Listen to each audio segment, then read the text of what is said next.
దేవరాగం జ్ఞానయోగం వ్యాసపీఠం బహువేదశాస్త్రం బోధామృతహిత శ్రీమన్నారాయణం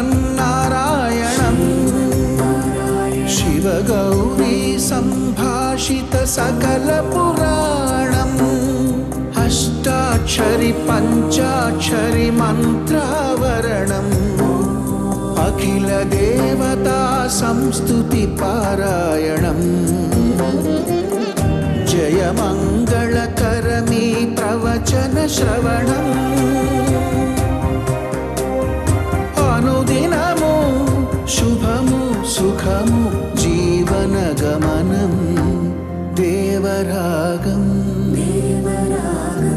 జ్ఞానయోగం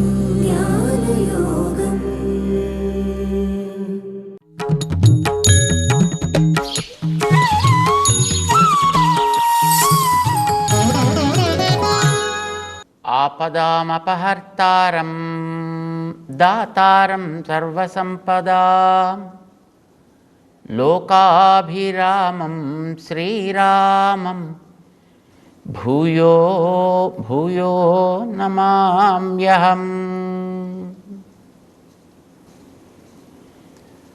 జై శ్రీమన్నారాయణ. ప్రియ భగవద్బంధువులారా, భగవద్గీత సమగ్రమైనటువంటి ఒక శాస్త్రం. మనిషికి బుద్ధి ప్రధానంగా ప్రకృతి ప్రసాదించింది. దాన్ని వినియోగించుకోవడానికి పెద్దల యొక్క మార్గదర్శనం, వారి ఉపదేశములని శ్రవణం చేయడం, వాటితో పాటు ప్రామాణికములైన గ్రంథాలని అధ్యయనం చేయడము, దీని ద్వారా బుద్ధిని వికసింపచేసుకోవడం, తద్వారా తాను తన చుట్టూ ఉండేటటువంటి సమాజానికి హితకరుడుగా, లోకానికి ప్రియకరుడుగా జీవితాన్ని సాగించడం అనేది మనిషి యొక్క కర్తవ్యం. దీనికోసమని ఎలా మనం జీవించాలి, ఎట్లా గ్రంథాలని అధ్యయనం చేయాలి, దీనికంతా విధి విధానాలు ఉన్నాయి. అప్పట్లో గురుకులాలు ఏర్పడి ఉండేవి. వాడు రాజైనా రైతైనా గురుకులాలకి విద్యార్థులని పంపించేవారు, తమ పిల్లల్ని పంపించేవారు. యుక్త వయస్సు రాగానే అక్కడికి వెళ్ళి అధ్యయనం చేసి వాళ్ళ వాళ్ళ అవకాశాన్ని బట్టి, అవసరాన్ని బట్టి 8 ఏళ్ళ, 12, 16, 24 ఎంతెంత కాలం అవసరమైతే అంతంతకాలం గురుకులాల్లో అధ్యయనం చేసి తగిన విద్యని ఆర్జించి బయటికి రాగానే చక్కగా హాయిగా వారి జీవితాన్ని గడుపుతూ ఉండేవారు. 10 మందికి ఉపకారకంగా ఉండేవారు. సమాజంలో తమకంటూ ఒక స్థానాన్ని ఏర్పాటు చేసుకుని ఉంటూ ఉండగలిగేవారు. గురువు ఉపదేశం చేసినటువంటి విద్యని సవ్యంగా వినియోగించుకుని తద్వారా బాగుపడ్డ వాళ్ళు ఉన్నారు, పాడైన వాళ్ళు కూడా ఉన్నారు. మనకి ఉపనిషత్తు ఎలా ఉంటారు అలా ఉండేవాళ్ళు అని మనకు కొన్ని చరిత్రలను చెబుతుంది. రాక్షసుడైనటువంటి విరోచనుడు గురుకులానికి వెళ్ళాడు. ఉత్తమ జాతిలో పుట్టినటువంటి ఇంద్రుడు అదే గురుకులానికి వెళ్ళాడు. ఇద్దరికీ చక్కటి అధ్యయనం జరిగింది. సరే, వాళ్ళకి సుమారుగా 30 సంవత్సరాల కాలం అధ్యయనం జరిగింది. సరే, వారికి గురువుగారు ఉపదేశం చేయవలసింది ఏదో చేశారు. వారికి అక్షి విద్య అని ఒక విద్యను ఉపదేశం చేశారు. కంట్లో ఏది కనిపిస్తుందో అది తత్వము, పరతత్వము అని ఉపదేశం చేశారు. కంటిలో ఉండేదేదో అది పరతత్వం అని చెప్పారు. సరే, ఇద్దరు బయటకు వచ్చారు. కొంత దూరం వెళ్ళిన తర్వాత ఇద్దరికీ డౌట్ వచ్చింది. ఏమిటి కనిపిస్తుంది కంట్లో, చూద్దాము అని వాడిని పిలిచి వీడు వాడి కంట్లో చూశాడు, వీడి కంట్లో వాడు చూశాడు. చూస్తే వీడే కనిపిస్తున్నాడు వాడి కంట్లో. కన్ను ఒక అద్దం లాంటిది కదా, చిన్న మినీ మిర్రర్. దాంట్లో చూస్తే వీడే కనిపించాడు. చూడగానే అనిపించింది విరోచనుడికి, అరే అరే నీ కంట్లో నేనే కనిపిస్తున్నాను రా, నేనే అయితే పరతత్వాన్ని అనవసరంగా 30 ఏళ్ల కాలం వ్యర్థం చేసుకున్నాను. నేనే పరతత్వం అయితే, నేనే సర్వం చేయగలిగిన వాడినైతే అనవసరంగా ఇక్కడ గురుకులాల్లో కూర్చుని ఎందుకు ఇంత సమయం వ్యర్థం చేసుకున్నాను కదా. తెలిసింది నాకు. ఆయన రాక్షసరాజు, ఈయన దేవరాజు. వెంటనే అతనికి ఇంక రాజ్యానికి వెళ్ళిపోయి, ఈవేళ నుంచి నేనే పరతత్వాన్ని, నన్నే ఉపాసన చేయుడు. మంత్రం చెప్పాలి కదా, మరి ఉపాసన చేయాలంటే ఆ మంత్రం కూడా కావాలి కదా. అంటే వెంటనే చెప్పాడు, ఓం విరోచనాయ నమః మంత్రం. దాంతోటే హోమం, దాంతోటే జపాలు, దాంతోటే తపస్సులు, దాంతోటే తర్పణాలు, గీర్పణాలు, మొత్తం అన్నీ దాంతోటే. ఓం విరోచనాయ నమః. ఇంద్రుడు కూడా అదే విద్యని విన్నాడు. ఇంద్రుడికి కూడా అది ఎదటివాడి కంట్లో తనే కనిపిస్తున్నాడు. కానీ సందేహం వచ్చింది. మనం గురుకులానికి వచ్చినప్పుడు ఇంత చిన్న పిల్లాళ్ళలో ఉండేవాళ్ళం కదా. ఇక్కడ 30 ఏళ్ళు అధ్యయనం చేసిన తర్వాత మార్పు వచ్చింది కదా మనలో. మరి మారేది ఈ పరతత్వం ఎట్లా అవుతుంది? పరతత్వం అంటే ఎప్పుడు మారకూడదు కదా, ఎప్పుడు అలానే ఉండాలి. మరి నేను మారిపోతున్నాను కదా. ఇప్పుడు కంటిలో కనిపించినటువంటి ఏ ఆకృతి అయితే ఉందో అది మార్పు చెందుతోంది. మరి మార్పు చెందేది పరతత్వం ఎట్లా అవుతుంది? సందేహం వచ్చింది. వెంటనే మళ్ళీ గురువుగారి దగ్గరికి వచ్చాడు ఆయన. విరోచన వెళ్ళిపోయాడు, రాజ్యాన్ని పాలించుకోవడం ప్రారంభం చేశాడు, మంత్రాన్ని అందరికీ ఉపదేశం చేశాడు, చేస్తున్నాడు. కానీ ఇంద్రుడు మళ్ళీ వెనక్కి వచ్చాడు. గురువుగారిని ప్రశ్న వేశాడు, ఆచార్య, ఎదటివాడి కంట్లో కనిపించేది ఎక్కడ కంట్లో కనిపించేదైనా ఈ పైన కనిపించేటటువంటి ఆకృతే కనిపిస్తోంది కదా, ఇది మార్పు చెందుతోంది కదా, మార్పు చెందేది పరతత్వం ఎట్లా అవుతుంది? పరతత్వం నిత్యము అయి ఉండాలి కదా. తెలుసుకుందామని కోరిక ఉందా నీకు నిజంగా? అవును ఆచార్య. అయితే ఇంకో 30 ఏళ్ళు ఉండమన్నారు గురుకులంలో. మళ్ళీ ఇంకో 30 ఏళ్ళు గురుకుల వాసం చేశాడు ఆయన.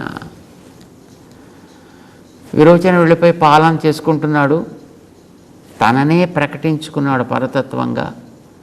అడ్డొచ్చిన వాళ్ళని హింసించాడు, అంగీకరించిన వాళ్ళని చక్కగా సంభావించాడు, రాజ్యం చేశాడు. వాడు అసుర రాజు అయ్యాడు వాడు.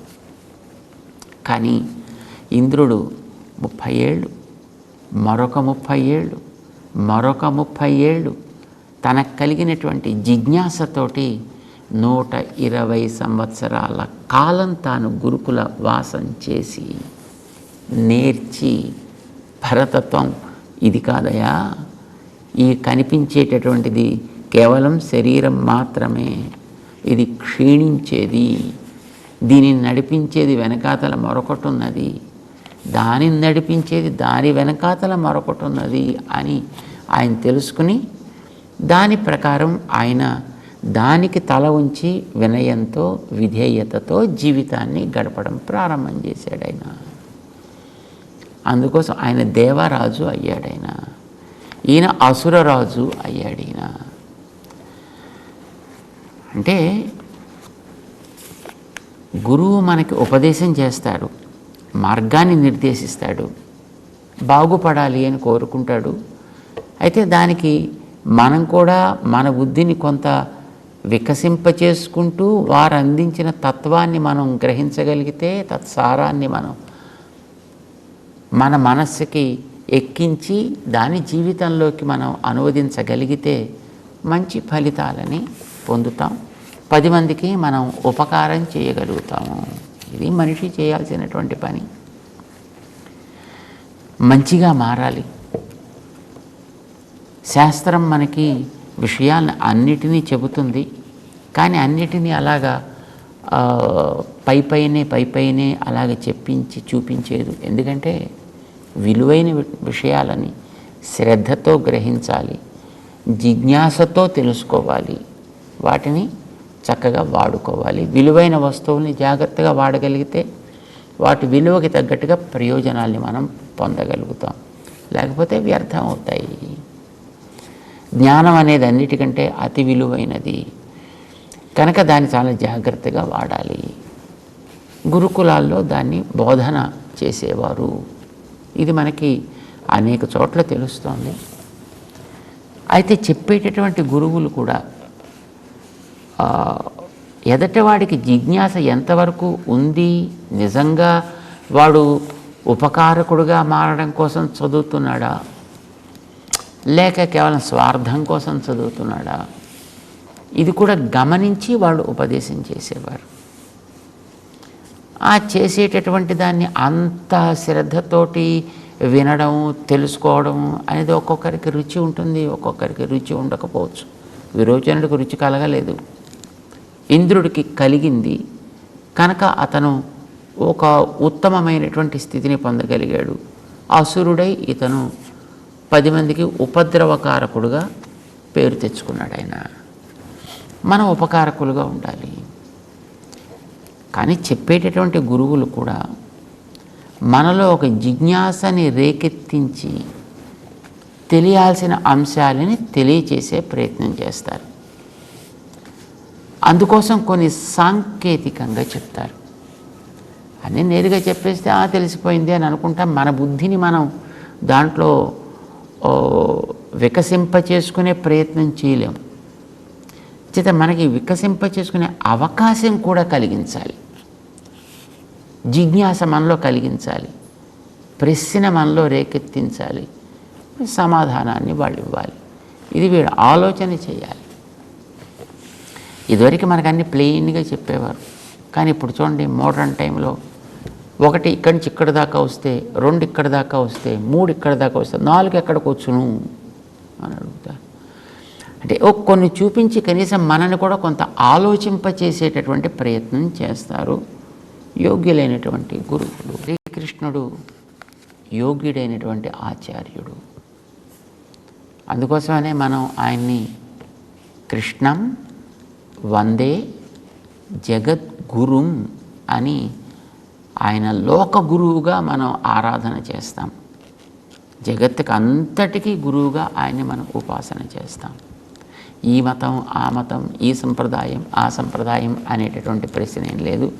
కానీ అందరికీ కూడా ఆచార్యుడిగా ఆయన విషయాలన్నిటినీ అంత చక్కగా స్పష్టంగా జిజ్ఞాస కలిగించి అర్జునుడికి వాటిని తెలియజేశాడు. ఆయన భగవద్గీతలో మనం అనేక చోట్ల దీన్ని గమనిస్తాం. అర్జునుడికి మొట్టమొదటి యుద్ధం చేద్దామా వద్దా అని సందేహం కలిగినప్పుడు యుద్ధం చేయాల్సిందే చెప్పేసి ఊరుకుంటే సరిపోయి ఉండేది. కానీ అలా చెప్పేసి ఊరుకోలా. మంచిదే, అవసరమే అని చేయడానికి కావలసినటువంటి పూర్వ రంగం ఎంత ఉండాలో దాని అంతటినీ సమగ్రంగా సమకూర్చి అప్పుడు యుద్ధానికి సిద్ధపరిచాడు ఆయన. అంటే ఎవడైనా ఒక డబ్బు అడిగాడు అనుకోండి, అయ్యా నాకు 1,00,000 రూపాయలు కావాలి అని అడిగాడు అనుకోండి, ఆ 1,00,000 రూపాయలు ఇచ్చేటటువంటి వ్యక్తి అడిగాడు కదా అని టక్మని పట్టుకొచ్చి ఇచ్చాడు, అలాగే తన దగ్గర ఉంది కదా అని. వాడి అవసరం ఎంత, తీసుకుంటే దాన్ని వినియోగించగలిగే వాడి శక్తి ఎంత, ఆ వినియోగం సద్వినియోగం చేయగలిగే యోగ్యత వాడిలో ఎంత ఉంది, అసలు దీన్ని తీసుకువెళ్ళిన తర్వాత జాగ్రత్తగా పెట్టుకోవడానికి వాడికి అవకాశం ఉందా లేదా, ఏమైనా చూసి కదా ఇవ్వాలి. అడిగాడు కదా అని వాడి చేతిలో పెట్టేస్తే వాడు ఆ పక్కకి వెళ్ళగానే ఎవడో వచ్చి 4 తన్ని వాడి దగ్గర నుంచి లాక్కుపోతే అయ్యో పోయిందే అని మళ్ళీ సిద్ధపడతాడు. కృష్ణుడు ఉత్తముడైనటువంటి ఆచార్యుడు అని మనం అనుకున్నాం కనుక ఆయన కూడా అడిగేటటువంటి వ్యక్తికి ఇచ్చేటటువంటి సంపదని, అది బాహ్య సంపద కావచ్చు, జ్ఞాన సంపద కావచ్చు, ఆచి తూచి జాగ్రత్తగా వ్యర్థం కాకుండా ఇస్తాడు. మనం గతంలో విన్నాం, కుచేరుడి కథని మనం విన్నాం. కుచేరుడు పైసలు కావాలి అని అడగడానికి వెళ్ళాడు ఆయన. సరే పాపం ఉత్తి చేతితో వెళ్ళకూడదు కనుకనే ఎక్కడి నుంచో పక్కింటి నుంచి ఓ 2 పిడికిల అటుకుళ్ళని వాళ్ళ ఆవిడ తీసుకొచ్చి ఇస్తే, అది కూడా ముక్కిపోయిన అటుకులు, పాపం తీసి జాగ్రత్తగా కన్నాలు కలిగినటువంటి తన బట్టలో జాగ్రత్తగా కన్నాల్లో కాస్త జారిపోకుండా ఉండేట్టుగా జాగ్రత్తగా మూట కట్టుకొని తీసుకుని వెళ్ళాడు. అంత త్వరగా ఏం దర్శనం కాలా, కానీ చివరికి దర్శనం కలిగింది. కృష్ణుడు కుచేలుణ్ణి స్వాగతించాడు, ఆరాధించాడు, అర్చించాడు. తర్వాత చక్కగా చేయాల్సినటువంటి మర్యాదలని చేసి జాగ్రత్తగా పంపించేశాడు. పంపించిన తర్వాత కొంత దూరం వచ్చాక ఇతనికి అప్పటిదాకా ఆ కృష్ణుడు చేసినటువంటి మర్యాదల్లోనే ఆయన తేలుతూ ఉండడం చేత ఏం ఆలోచించలా.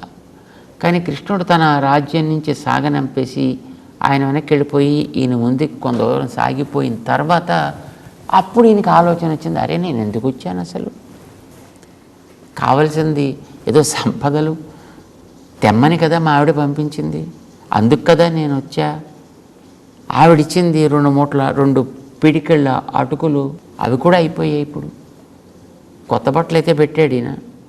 కానీ ఇంటికి వెళ్ళిన తర్వాత ఏమి చెప్పాలి, నేను ఏమిటి చెయ్యాలి, అయ్యో అడగలేదే.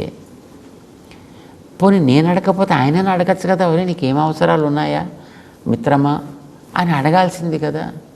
ఆయన కూడా అడగలేదే. అన్నీ తెలిసినవాడైనా పెద్దవాడు, అడిగి మనకు కావాల్సింది ఏదో మనకి ఇవ్వాల్సింది కదా, అది ఇవ్వలేదు. పోనీ మళ్ళీ వెనక్కి వెడదామా. కానీ కొంతసేపు ఆలోచించిన తర్వాత అతనికి అనిపించింది, వద్దు, వెళ్ళొద్దు. అంటే ఆయన మహానుభావుడు, అన్నీ తెలిసినవాడు, మనకి తగును అనిపిస్తే పాప ఆయన ఇచ్చేవాడేమో. బహుశా ఆయనకి తగును అని అనిపించుండదు, బహుశా అదే మనకి మంచిదేమో. బహుశా ఇస్తే సంపదలు అది పెరిగిన తర్వాత ఆయన మర్చిపోతామని అనుకున్నాడు ఏమిటో, అందుకోసం బహుశా ఇవ్వలేదేమో. సరే పోన్లే, ఏమైతే అయింది.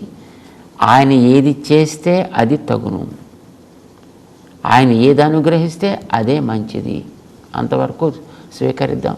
బహుశా ఇదే మంచిది అని అనుకుని ఉంటాడైనా.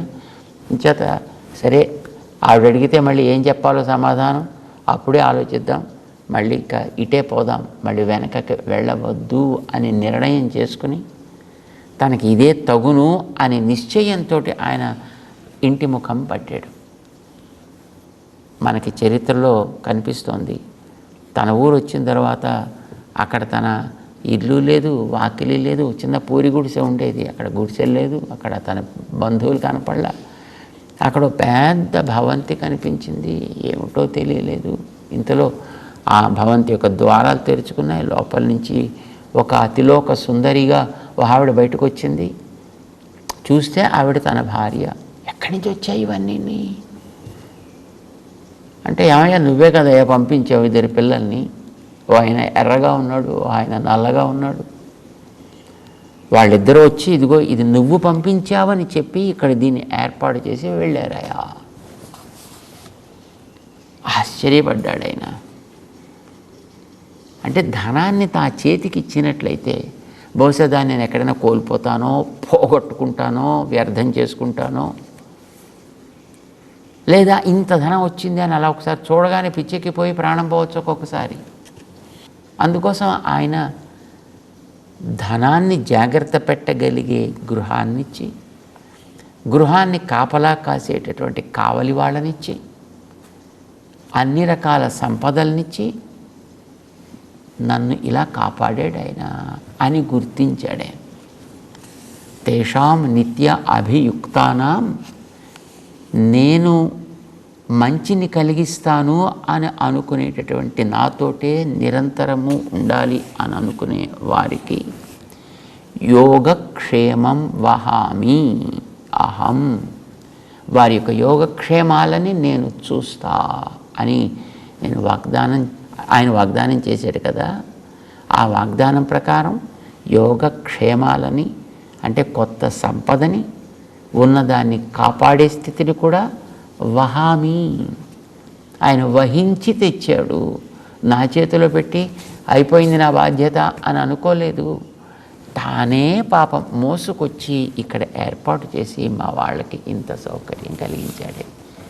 ఏం స్వభావం అయ్యా నీది అని పొంగిపోతాడు కుచేలుడు.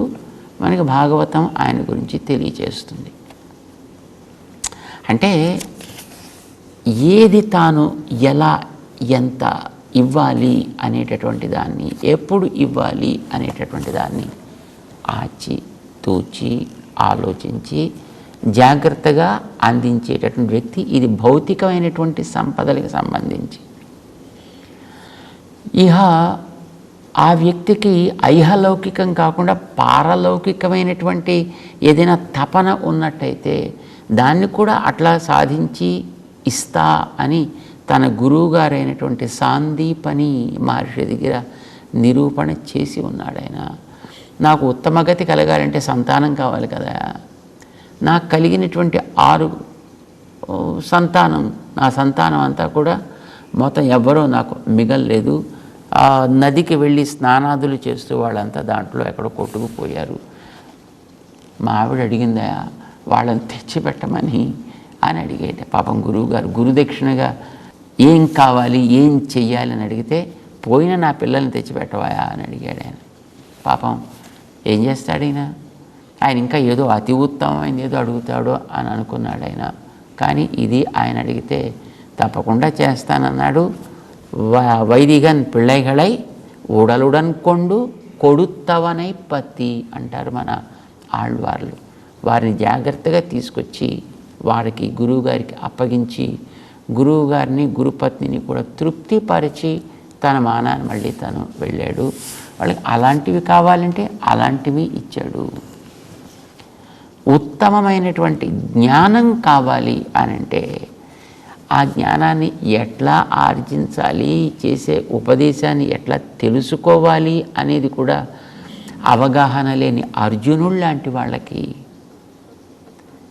విషయాన్ని తెలిపి దాన్ని వివరించి అది అర్థం కాకపోతే దాన్ని మరింత ఎలాబరేట్ చేసి వాడికి ఏం అడగాలో తెలియకపోతే అడిగే మార్గాలని చెప్పి అతని చేత అడిగించుకుని అతని ఉపదేశం చేసినటువంటి తీరు చూస్తే మనకి ఎంతో ఆశ్చర్యం వేస్తుంది. భగవద్గీతలో 4వ అధ్యాయం దగ్గర మనందరికీ తెలుసును కర్మయోగాన్ని ఉపదేశం చేసేటప్పుడు దాని ప్రామాణ్యాన్ని అర్జునుడి మనసులో పడేటట్టు చేయడానికి అడగాలని పాపం ఆ పెద్ద మనిషికి తెలియదు.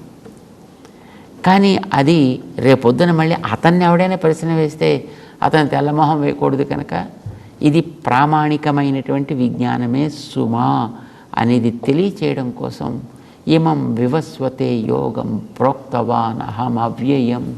నేను సూర్యుడికి చెప్పానయా, పోనీ ఆ సూర్యుడికి చెప్పడానికి మరి నువ్వే ఉన్నావా? అప్పుడు ఇక్కడ అడగాలని అనిపించింది అర్జునుడికి.